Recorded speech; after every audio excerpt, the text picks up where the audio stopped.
There's a pretty one, Ulysses.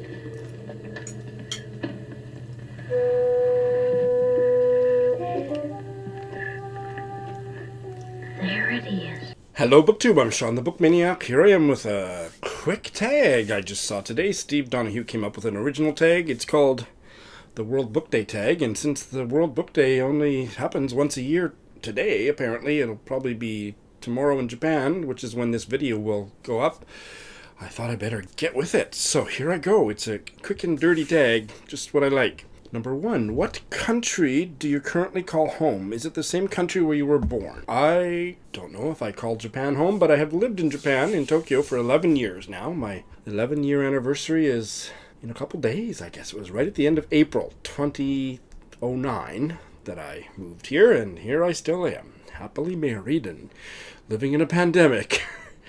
And in Canada, I lived across Canada, grew up in Saskatchewan, lived in Edmonton, Alberta, then back to Saskatoon, Saskatchewan, then to Toronto for several years, then back to Edmonton for 2 years, then to Vancouver for 9, and then I came to Tokyo. Canada had had its fill of Sean the Book Maniac, so here I am. I forgot to do this. Number 2, how many countries have you visited? I did the counting for a prompt coming up, but I didn't do this, so I'm going to do this live. How many countries have I visited? Okay. Obviously, Canada, the US, Japan. Those are 3. And then I did a lot of traveling when I spent a summer in Europe. So the England, Holland, Germany, Italy, Sweden. Is that all? Austria. Oh, the men in Austria. Oh my God. Okay. Maybe that was it for my Europe trip. I think so. And then I haven't done much international traveling other than Japan. I was Korea, so we're up to 10. I visited the Azores, which is a constellation of islands, almost midway between North America and Portugal, but it's a Portuguese territory. So that's Portugal, 11. I was in Mexico when I was a 1-year-old, so count that, 12. I thought it was 16 the last time I counted. Have I forgotten some? So 12 or 13, but I think I may have forgotten some because, you know, I was drinking too much during those trips or something, but I thought it was 16. But maybe, as Steve said, maybe some of those countries don't exist anymore. Anyway, fairly well traveled. Did I buy books there? Yes, I buy books wherever I go. The summer that I lived and worked in London, I bought a suitcase full of books, which I lugged home. Most of them were, some were fiction, a lot of gay fiction, but also history, because I was a history major. I remember I brought a lot of French history books home because I was doing a honors seminar in the 20th century French history, so I brought a whole mitload of 5-volume social history of France in the 20th century by Theodore Zeldin, I remember. But I buy a lot of books in Japan, and you know, when I travel, I like to buy books. 3, how well is the world represented in my library, my book collection? Quite well. I do all right. I read a lot of translated fiction, and that's the next prompt, I think. So I am not so interested in Canadian or American, even British literature as I am in international. Although I read from those countries, but I'm much more interested in the new. When I read Canadian and American, I'm much more interested in African American or Indigenous Canadian or something. Fiction by white men in any country are not typically what floats my boat, but there's a few that are quite good. There's a handful. But mostly I read by women and people that aren't white. That's where the gold is in my reading life. 4, how many works in translation do you currently own? Well, I actually did a count. So if my count is correct, my back was getting sore and I was squinting my eyes. If this count is to be believed, not including ebooks or anything like that, 155 works of translation in my library at the moment. 5, tell us some weird facts about your country. So if my country is Canada, where do I begin? I'm the weirdest fact about Canada and Japan, but aside from that, Canadian patriotism is solely an expression of being defended against American patriotism. So one of the things that I love the most about Canada is we're not a very patriotic people. Only people that I don't understand go to our Canada Day celebrations. I have never gone. It's on July 1st. I think it's disgusting. I don't like patriotism, and most Canadians agree with me to some degree. Like, yeah, I'm not going to comment about the one July 4th celebration I was in Montana. I'm not going to go there. But anyway, there was a contest sponsored by a Canadian magazine in the 1980s to finish the phrase as Canadian as ... As American as apple pie, what would the phrase be for Canada? As Canadian as what? And the winning entry was as Canadian as possible under the circumstances. And that sort of gives you a sense of Canadian national identity. We are not very nationalistic, and that's one of the few things that's good about Canada. Another weird fact, and this is controversial, is that we think that we're better than America in terms of race relations and stuff. It's a fucking lie. We're just as bad. You heard it here first, people.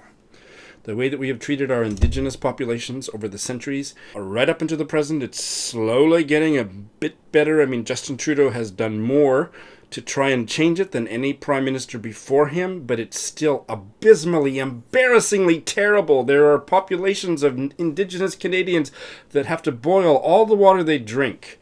That is fucking disgusting. So don't let anybody tell you that Canada is a really good place. It sucks in so many important ways.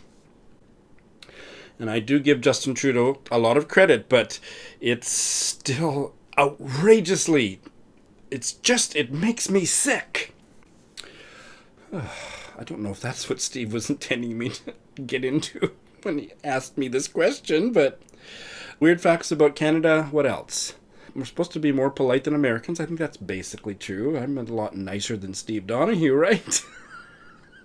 Unless I'm talking about a book I hate, in which Steve and I are kind of neck and neck when it comes to our rants. We are a conglomeration of regions, and it's never really worked as a country. The federalism, it's much more loosey-goosey than it is in America. I think that's a good idea. I don't know. We've got separatist sentiments in Quebec, and now there's separatist sentiments in Alberta. I would love to see Alberta go, at least while it's controlled by its current asshole closeted gay premier. But let's move on, shall we? Weird facts about Japan. Is that my country? I'm kind of down on Japan because they're screwing up the coronavirus response in a way that's just, it's a matter to be referred to the World Court. I mean, it's just, worse than Trump. Weird facts about Japan. Their work culture is as extreme. I don't know that there's another country that has a more extreme workaholic culture than Japan, so I'll go with that. In Japan, and I'm not an expert. I've talked to my husband, who is a Japanese businessman, and I've read it several times, so I don't think I'm telling you tales out of school. A typical Japanese working person gets 5 days of paid holidays a year, out of which their sick days also are deducted. So it's basically a week, and if you're sick, then it comes out of that.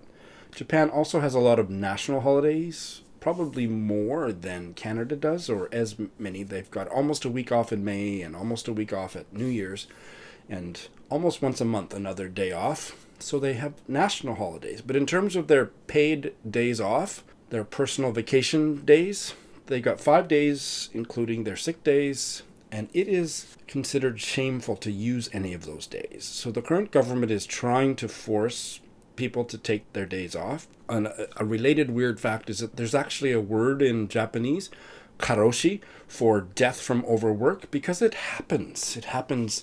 I don't know anybody who's died from working themselves to death, but about twice a year I see businessmen in public places like a Starbucks that are staggering around like zombies, and I think, that guy, he is working himself to death, and he's probably not long for this world. So it's a thing. It's a real phenomenon.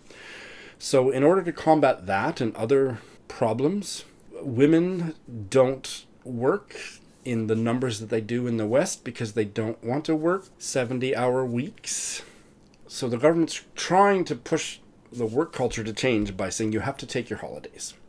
I teach English at companies, and some of those people tell me that, yes, their human resources department forces the men, it's usually the men, you have to take your 5 days, so I don't want to see you here next week because it's the end of the year. You have to take those 5 days. And a lot of those employees, they will sneak into work and not log on the system so that human resources doesn't know that they're there. So there's a workaholism here that it's just unbelievable. So that's a weird thing about Japan. Number 6, is there a work of world literature on your TBR? Yes, so I just randomly picked 2 that I would love to get to. This first one might be a buddy read, and it's a NYRB book, 3 Summers by Margarita Liberacki, translated from the Greek by Karen Van Dyck. I love the cover, and it is the story of 3 sisters growing up in the countryside near Athens before the Second World War. If that doesn't sound like a Sean book, I don't know what does. Originally published in Greek in 1995. And this is a Welsh novel in translation from the Welsh language. The Jeweler by Carol Lewis, translated from the Welsh by Gwen Davies. I read another novel by this writer, translated by the same translator. What was it called? Martha, Jack, and Shanko, which I quite enjoyed, and this is another one by her. And what's it about? It's about a woman who's a market stall holder who supplements her stock by, it looks like, if I'm reading this correctly and my eyes are tired, but I think it says that she supplements her stock by pilfering from dead people's houses. So that, the jeweler, sounds pretty interesting. I hope to get to those 2 sooner rather than later. Number 7, tag other booktubers, none from your own country. So not including Canada or Japan.